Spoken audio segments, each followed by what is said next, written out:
Dhiraj Singh, CEO, author, adventurer, and meditator.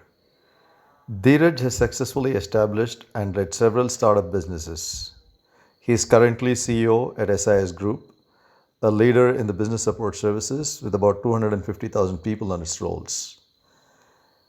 Dhiraj has been in SIS over a period of more than 7 years, including an IPO for which he was part of the core team. Before SIS, he held the position of a senior advisor with McKinsey and advisor director for Simplex Infrastructures, a leader in construction. Prior to this, he founded V Karma Capital, a venture capital fund. Dheeraj also served as the country head for India, director for Middle East and South Asia for Lang O'Rourke, a US $10 billion development engineering and construction group headquartered in the UK. In this role, he set up businesses from scratch in India in design, engineering, and construction, facility management, manufacturing domains. They employed more than 2,000 people. Dheeraj holds a Master of International Management from the American Graduate School of International Management, Thunderbird, and a Master of Business Administration Finance from A.B. Freeman School of Business, Tulane University, New Orleans. He was on full scholarships at both the institutes. Dheeraj holds a Bachelor of Technology, Mechanical Engineering from the Indian Institute of Technology, 88 to 92 batch, Mumbai. He is a published author of 5 fiction books and one non-fiction, My Experiments with Meditation. It's a personal passion. Now, you have worked in the past with many promoters, including your current stint, uh, and also with multinational companies. Now, it would be a matter of interest for many senior executives and leaders who sometimes move from an Indian promoter company to an MNC or vice versa. I would like you to share your experiences and how do you compare your stints in these two kinds of scenarios? Indian promoter companies, what you have to do is that you have to work closely with the Indian promoters. In multinationals, it's more like a institutional setup where different companies are different people. Individuals don't matter so much. In Indian companies, where the promoter is active, you have to interact with the promoter personally. So for doing that, you have to earn the trust of the promoter. That comes with time and how you interact with each other. And I think it is probably one of the best times to work in an Indian company with an Indian promoter.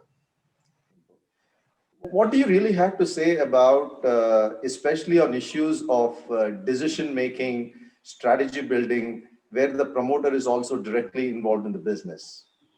And as a CEO, are there any points of divergence and how do you handle that?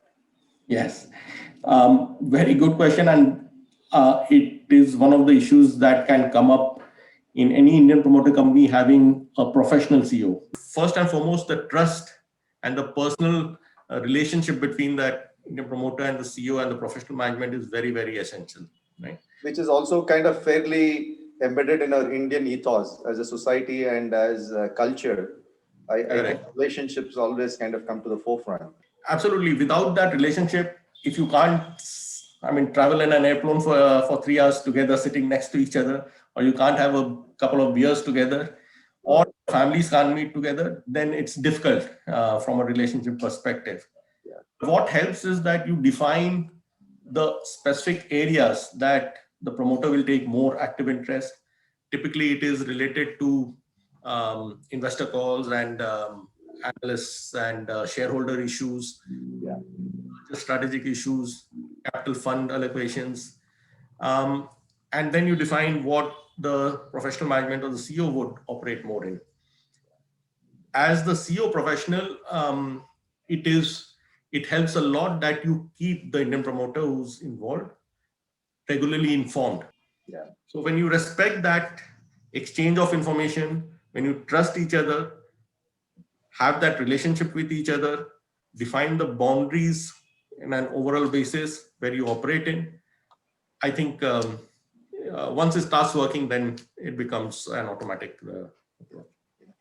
So while much has been said and talked about the pandemic, in fact, there is a deluge of information, lots of webinars, TV talks and shows. How has the pandemic impacted your organization, Dheeraj? Thankfully, we come under the essential services category. So we operated on a regular basis. There was not a single day our office was closed. There was not a single day I was not in office. Right? So while we provided the flexibility of work from home in certain cases, but because our branch people were on ground with the clients at the client side, we at the corporate level felt it as our responsibility, if nothing else, as a gesture to be present in the offices also. Did it pose any unusual challenges to you as the CEO of the company? It brought about this was the best training ground, I think, for all of us, and especially as senior people, because working in such an ambiguous, what you call the VUCA environment, I think it brought about the true commitment and the leadership ability amongst various ranks. Right? It gave us an opportunity to demonstrate to our clients that we are there for them, and we earned a huge goodwill on that account. We did not have any pay cuts, so that was also well managed. What we went about doing is preserving our cash. This gave us a great opportunity to make ourselves more efficient and lean. And we went to the market with a bouquet of solutions that are going to be needed for the future.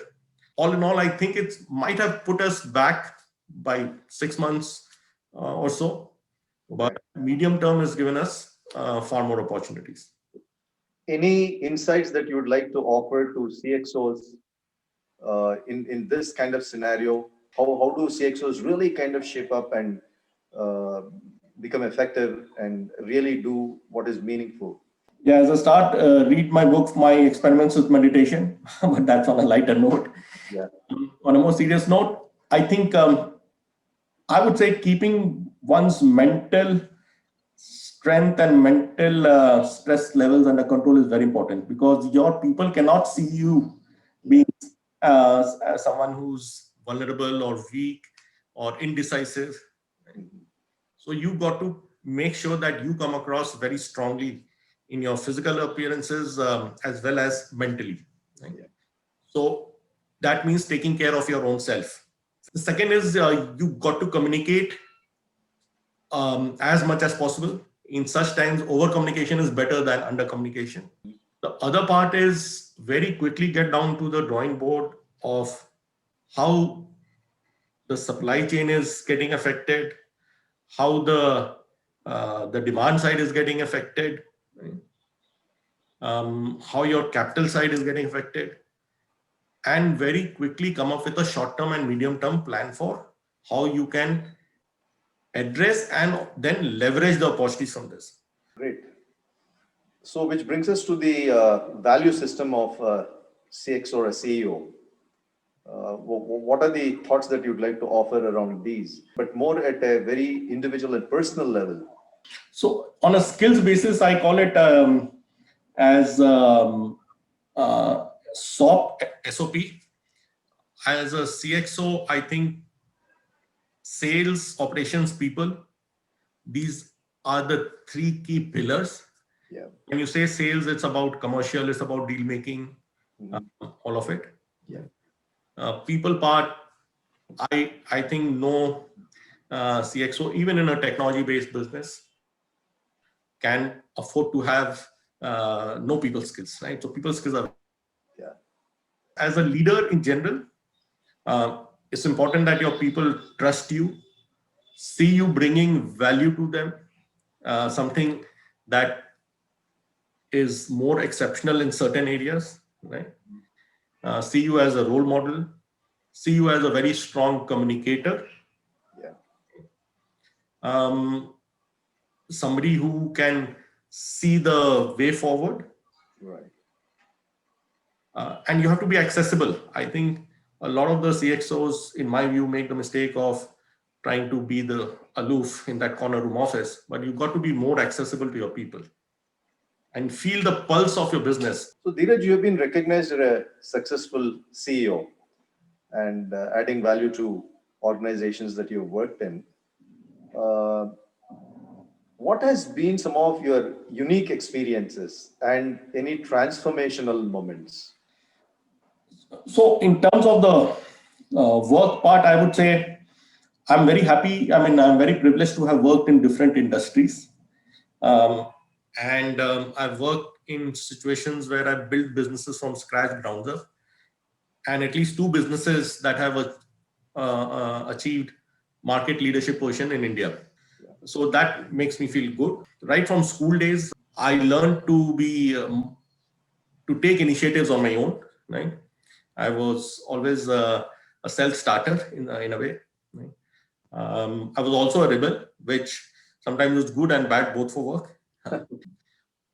Going overseas, I would advise whoever can, they should spend some time overseas because it allows you to understand the culture and people from various countries, their views, and of course build a network for the future.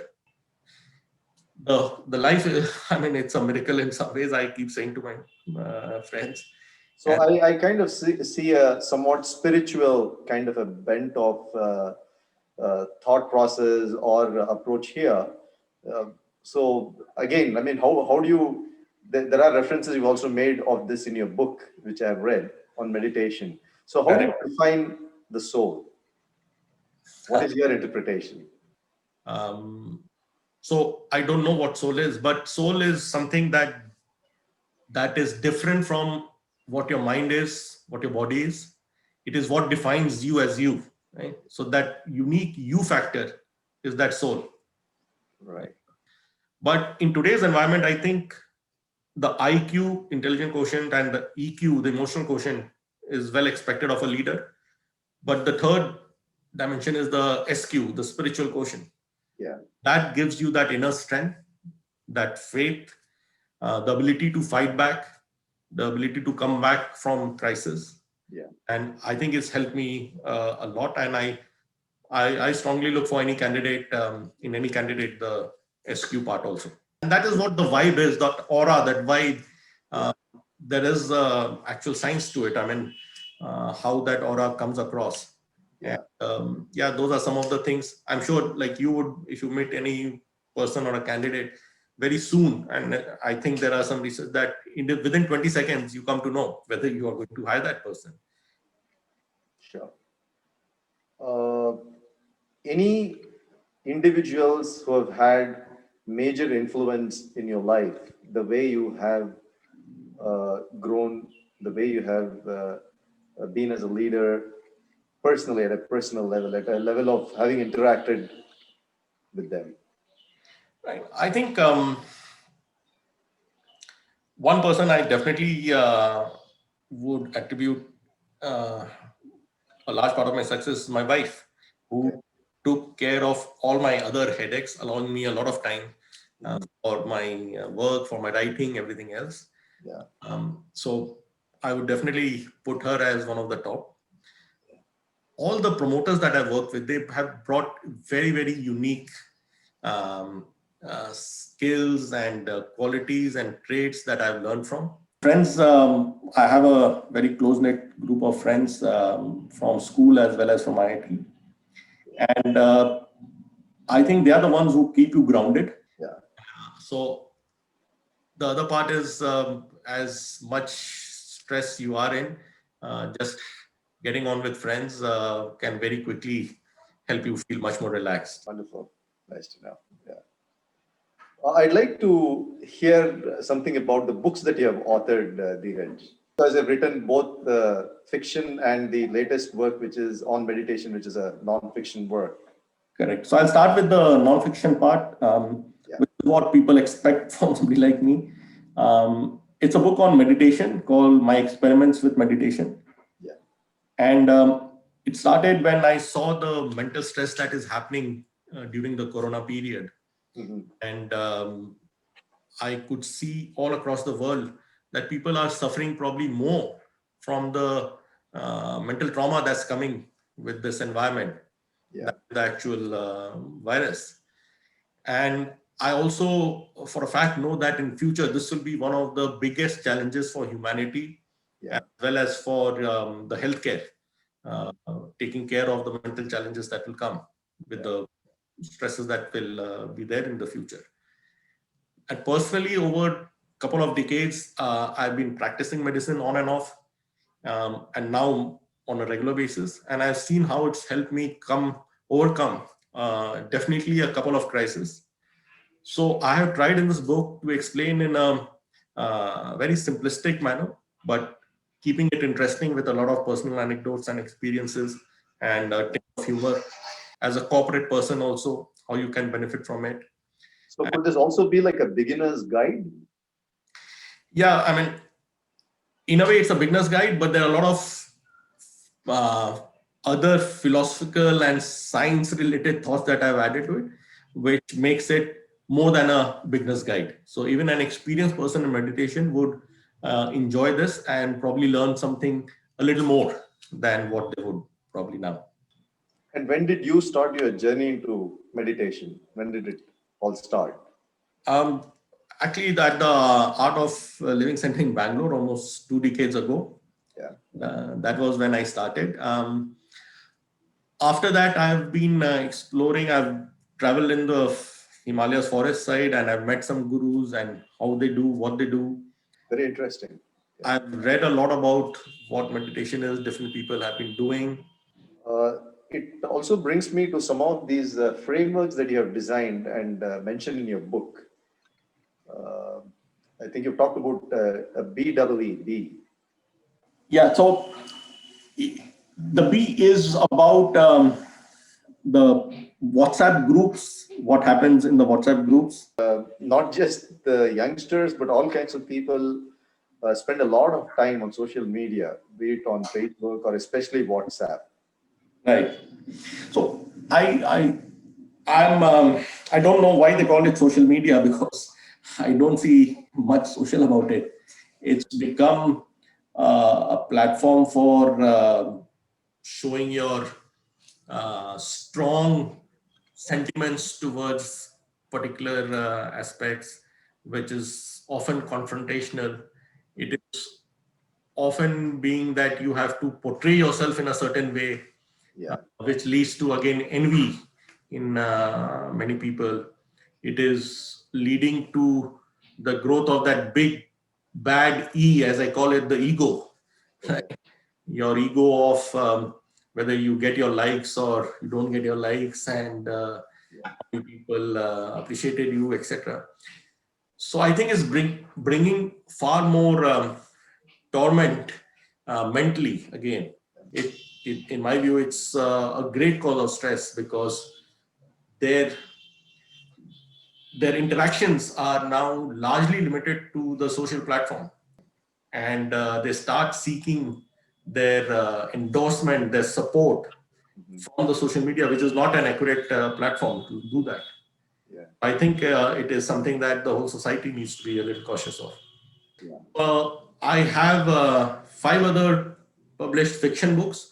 Okay. Those are pure potboilers, entertainers Mhm. with lots of twists and masala, and hopefully they might be seen on the OTT or movie soon. But karma, revenge, fate are some of the common themes across my other fiction books. So yes, those are very interesting, fast read, uh, and written in a style which is not normally attributed to an Indian author. But Uh-huh. I've never categorized myself as a particular genre or a particular style of writing. In fact, I do remember right in the beginning of your book on meditation, you have made a mention and you have thanked people who have been supportive and also people who have created difficulties in your life. Okay. Yeah. Yeah, because life I see is a series of experiences, right? Right. And if you take it in that way, then every experience, and the more challenging it is, the more stressful it is more educative for you. So if you start looking at it in that way, it is about how you react to those situations. Right. Then none of these challenges would be really stressful for you. You would see it as something that you might start to welcome also Right. in some weird way. The basic concept is that you should not let that toxic build up in you, Right. right? That feeling of ill will and animosity and anger, resentment, that doesn't hurt anybody else but your own self. Interesting. So this is also a kind of a clue in terms of how people who get into meditation can benefit, because most people go through these experiences, isn't it? Correct. I read in one of the books on meditation about somebody in Rajur who lost 7 of his family members in a space of 3 months, Okay. and in different accidents and different mishaps. And I mean, imagine that devastation that he would have gone through. Right. But that person now, if you meet him, he's in good mental balance, in control, and meditation is what helped him. He still feels about those moments, those memories, but he can control those emotions. So that's what meditation does. It helps you to control your emotions. Sure. At an organizational level, what are the things that leaders could do to propagate this? Because we all know the benefits of meditation. At least a large number of people are aware about this. And yet we don't see much happening at an organizational level. In US now, it's a multi-billion-dollar industry. Yeah. In a way, it was expected because of all the stress that they bring upon themselves. Yeah. In a country like ours, what has helped in the past is the strong family values system that we had. Right? Is the family support, the joint family system, the concept of fate, that you attribute a lot of what's happening in your life to fate, right? But things are changing now. We are, for the right or wrong reasons, we are also adopting more of the Western style of living, and stress is a natural collateral of that. It's a natural derivative. Good thing is that many people are realizing, many senior people are advocating that, but I don't think corporates and institutions are still taking it on a more formal basis. When I started Langarok, I had started the concept of a 5-minute meditation for my staff 17 years ago. I'm remembering that, right? And that brings a very, very strong positive change. It shows to your people that you care about them, right? Yeah. I think many of the leaders feel that it takes away that killer instinct from their people. The so-called meditation and all, they relate it to being a sadhu and content and Pharaoh. They won't go and meet their targets. But I completely disagree with it. I think meditation on a corporate level, it can help you be more balanced, more patient, less fearful, right? More focused, more efficient. It's a great return on investment. And I would strongly encourage all the industry leaders to actively encourage this. I was just reminded of this quote from Steve Jobs. He says that all dots connect in the end. So what are your comments about that? Absolutely. I think, as I mentioned, life is a series of experiences. And those experiences, if you break it down into granular level, those are the dots. So the dots that make the experiences make life, right? I also advocate that the left and right side of the brain, you should make them communicate with each other, because that allows you to kind of adopt a lot of these experiences and adapt and put them together. So there are various dots that keep connecting. You just have to ensure that you enjoy every dot, you learn from every dot, then you have the ability to connect them in the end. Which again brings us to another area about leaders moving from one industry to a different industry, which can be completely new. So what's your take on this? Should leaders do this consciously, or should it happen through unconscious means? I think in today's time, most of the leaders would be what I call sector agnostic. They can move from one industry to another. Having said that, there's always a premium paid, a premium attributed to leaders who move from one particular company in the same industry to another, Yeah. because they are ready to. It's expected that they'll be ready to move on day one itself. They'll be able to deliver on day one, and they come with the existing networks and the people that they know and staff. Yeah. So it's a lower risk bet.